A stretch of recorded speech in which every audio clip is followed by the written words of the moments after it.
So this next section will deal with exponential and logarithmic equation functions. So we're going to be talking in terms of y equals e to the x and y equals the natural log of x are the two we're going to deal with. Generally, in terms of scientific equations, are going to involve either one of these two. You're really not going to see log base 10 or any other base really in terms of any scientific equations. So we'll limit to these two types of equations. So again, in terms of basic graphs of what they will look like, y equals e to the x, if I were to graph it, would look something like this. And then if we graph the natural log function, you got that the natural log function would then look something like this. And so we can see here that in terms of my equation in black, that the domain here is I can go e to any power. So my domain is going to be all reals. My range is going to be that the y values have to be greater than 0. After all, this curve just stays above the x-axis. And now if I come to my log graph, we have here that the domain is greater than 0, and the range is all reals. So we have that the domain of the one became the range of the other, and so e to the x and natural log are inverses of each other. So in terms of their derivatives then, so first in terms of my exponential, so if I got y equals e to the u, my derivative y prime is going to be e to the u and then du dx. So for example, if I have y equals e to the 2x, and I want to know, well, what is the derivative of that? Well, my derivative, y prime, will be e to the 2x. And then again, I take the derivative of the u, which was going to, in this case, be 2. So my derivative here will be 2e to the 2x. Again, all the other properties that we had before also come into play here. So there still will be product rule, there will be quotient rule, there will be power rule. We can also look in there in terms of these combined with the various trig functions from the last one. So for example, if we had something that looked like this, y equals sine x over e to the x squared. And I want to know the derivative. Well, first off, it's a fraction, so I know it's going to be in terms of my quotient rule. So let's say f is going to be sine x. G is going to be e to the x squared. The derivative of sine is cosine. And my derivative of e to the x squared is going to be e to the x squared. And then the derivative of x squared is going to be 2x. So now that we have all the pieces, we can plug it into that format for our quotient rule.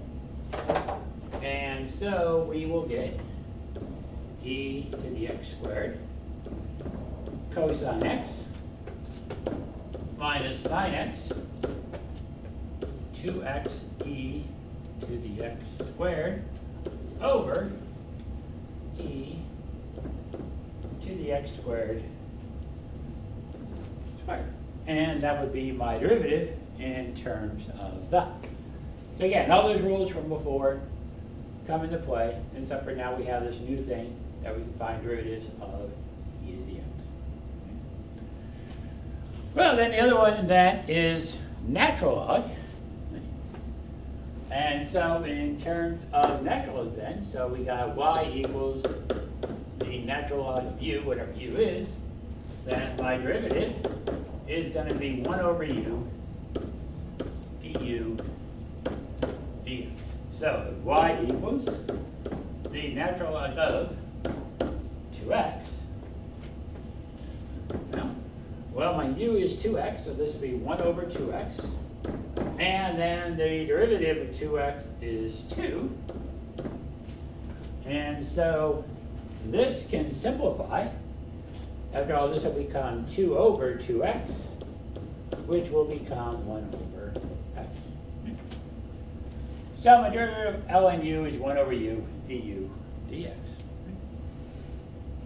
And again, we can look at this in terms of in combinations with everything else we've done so far. So for example, we have something that looks like this. Y equals x cubed plus 4x times the natural log of x squared. Now, again, so this one, this is multiplying, so this is going to be our product rule. So the f is going to be x cubed 4x. My g will be the natural log of x squared. My derivative of the front piece is 3x squared plus 4. My derivative of the back piece is going to be 1 over x squared. And the derivative of x squared will be 2x. And this would simplify down to 1 over.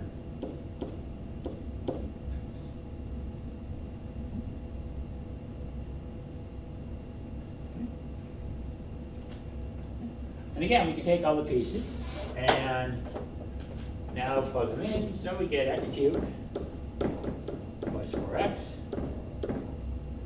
1 over x, 3x squared plus 4,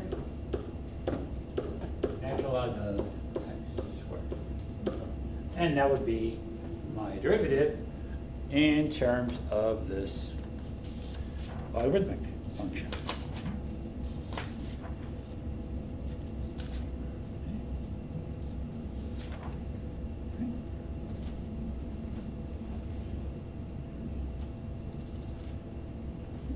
Well, what if we had another example? Let's say I now have something that looks like this. Y equals e to the cosine x. Well, again, my derivative, y prime, is going to be e to the cosine x. But then here's my u, which is now my cosine function. My derivative cosine is negative sine. Now in this case, you got to make sure you put this in parentheses, otherwise it reads as a subtraction problem. And so the way we'll get around this is we will rearrange this a little bit and rewrite it in that way.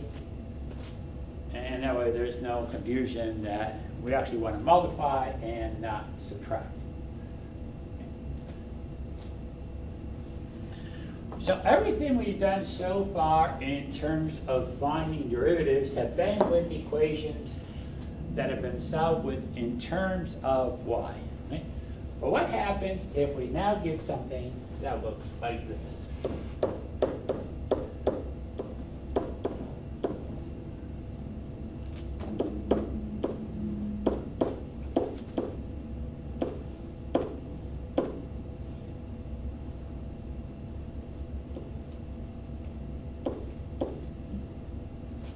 Now we got something that looks like that. Well, in terms of something like that, however, we really can't take that and solve it for y. But still, again, we want to find the derivative of this. And so to find the derivative of this, we do what is called implicit differentiation.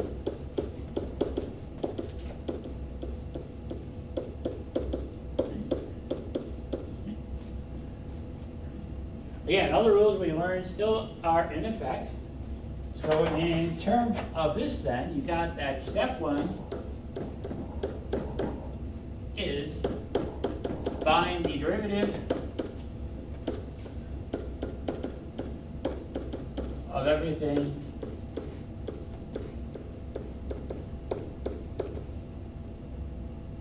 in with respect to x.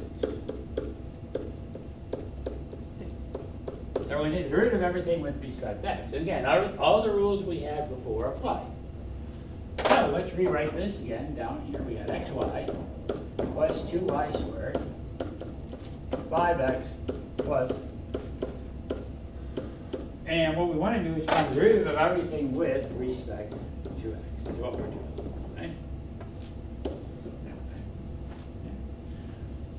Well, we have some product rules involved in here. We have in terms of y's involved here. And so let's look at our first term, which is xy. That's product rule.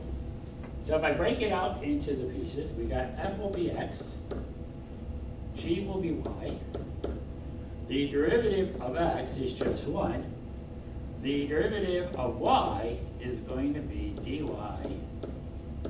dx for that first piece. Right?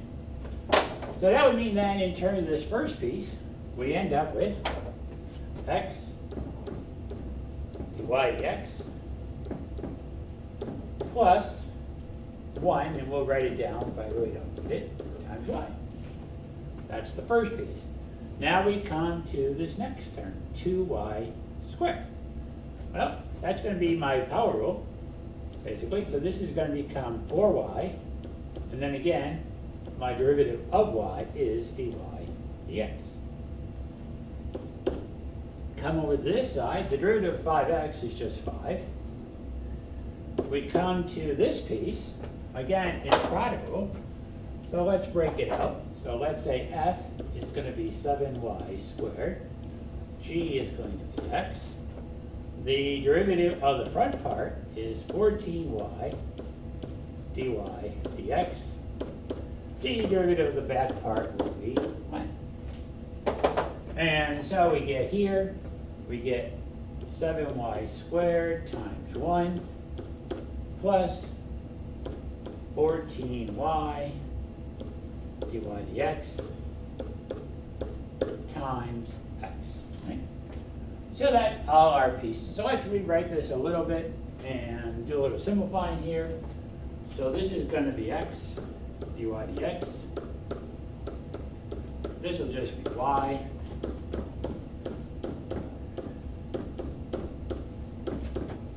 This will be 5. This will just be 7y squared. And then this will combine, we get 14xy dy dx. Right? Right. So we got through our first step. We found the derivative of everything with respect to x. So basically, at that point, really, the calculus part is done. The rest of this now is algebra. So the next step we want to do is we want to get, so step 2, we want dy dx on one side, everything else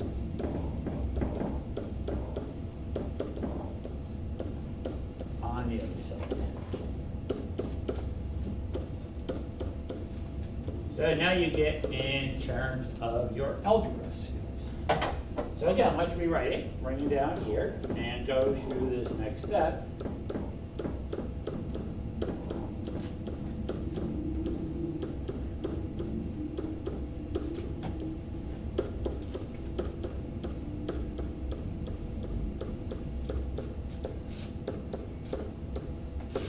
So now we need to start rearranging. So what's going to be the easiest way to do it? So it looks like, given the way this is set up at the moment, the easiest way is going to be to take this y, bring it over here, and then take this term and bring that over to the other side. So let's go through and do that. So let's subtract y equals subtract y. So this will be x dy dx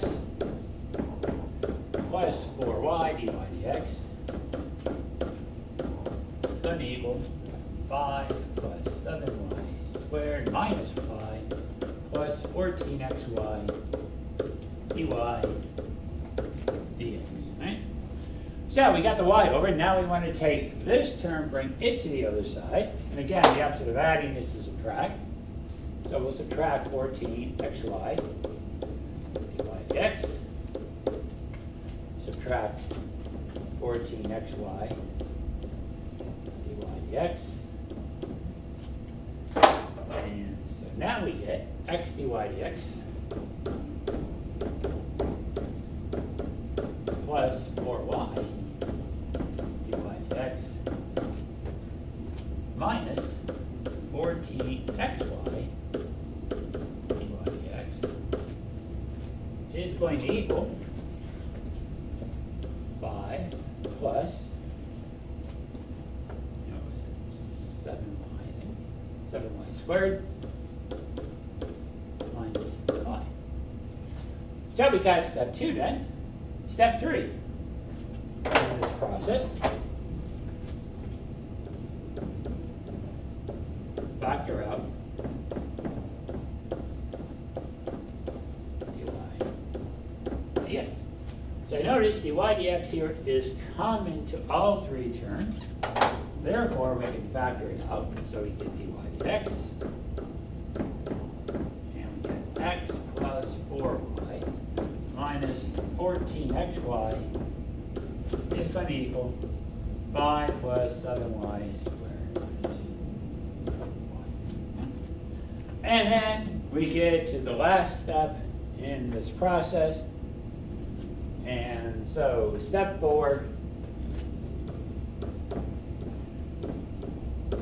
is to divide, and so we get dy dx is going to equal 5 plus 7y squared minus y all over x plus 4y minus, and we now have our derivative. So basically, this is a way of dealing with those equations that you cannot directly solve for y. Okay? Now again, we could find the slope, but this time in order to find the slope, I would actually have to know the x and y value. And I could plug in and get the slope at a particular point. So we have in terms of what is called implicit differentiation. Well, we talked about limits before. And so you do have a section here dealing with limits again. So, for example, what is the limit as x goes to 0 of x squared plus 2x over sine x? Okay. Well, if I look at this, I notice that the top term will go to 0, will be 0 if I plug in 0. The sine of 0 is also 0, right? And 0 divided by 0 is undefined. So we said, okay, then the way of doing this then would be to make a chart, find numbers that are close to 0, and see what happens in terms of a value. Okay. Well, there's another way of dealing with this type of problem. Okay. And so that way is given by L'Hopital's rules.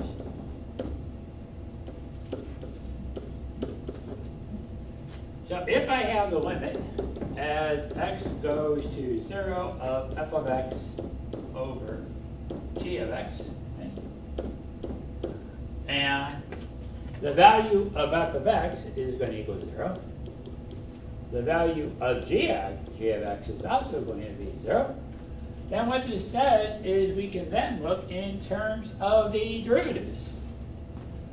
So I can now look at what happens when I look in terms of my derivatives and see what happens here. Okay.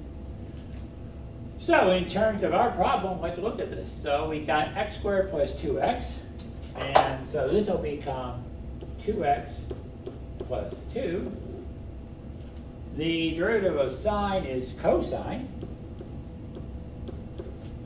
And I want the limit of this as x goes to 0. Well, in terms of the top term, this will be 2.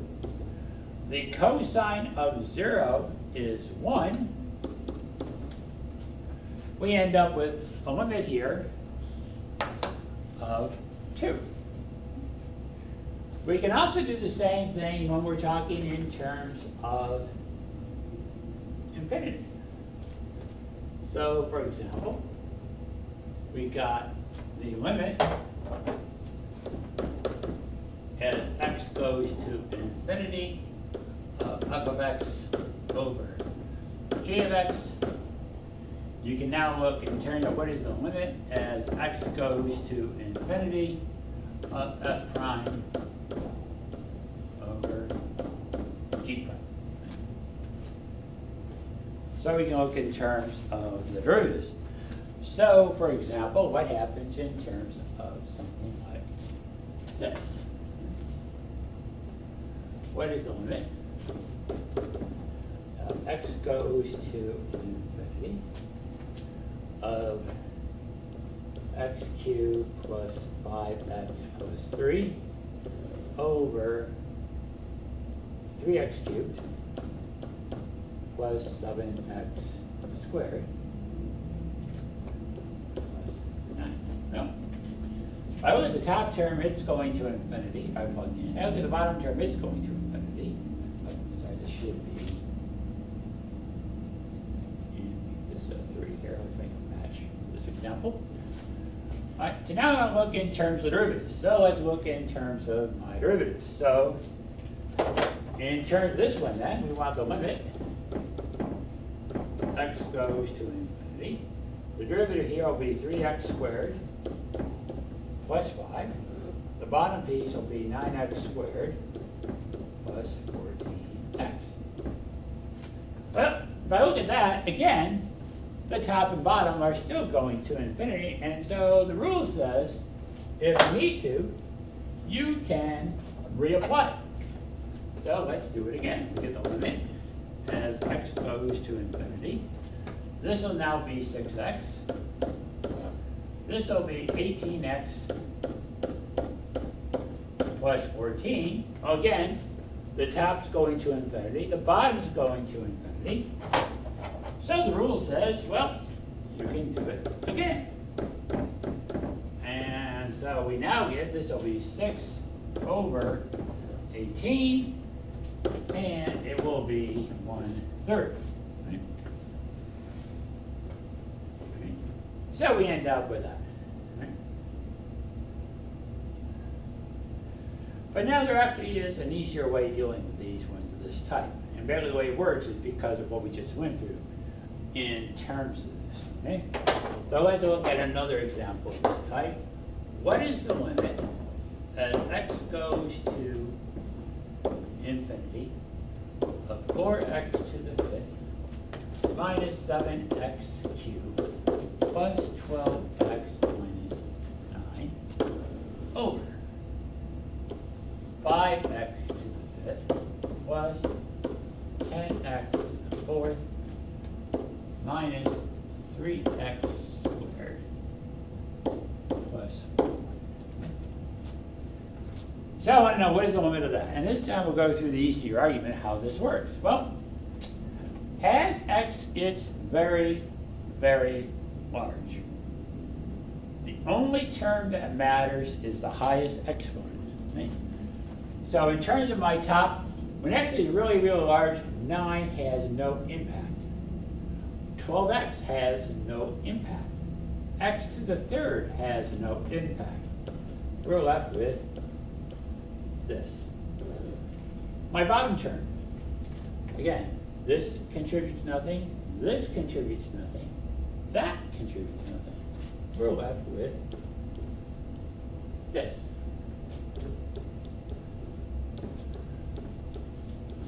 Well, this is simple enough because after all the x to the 5th go away, we're left with my answer being 4/5.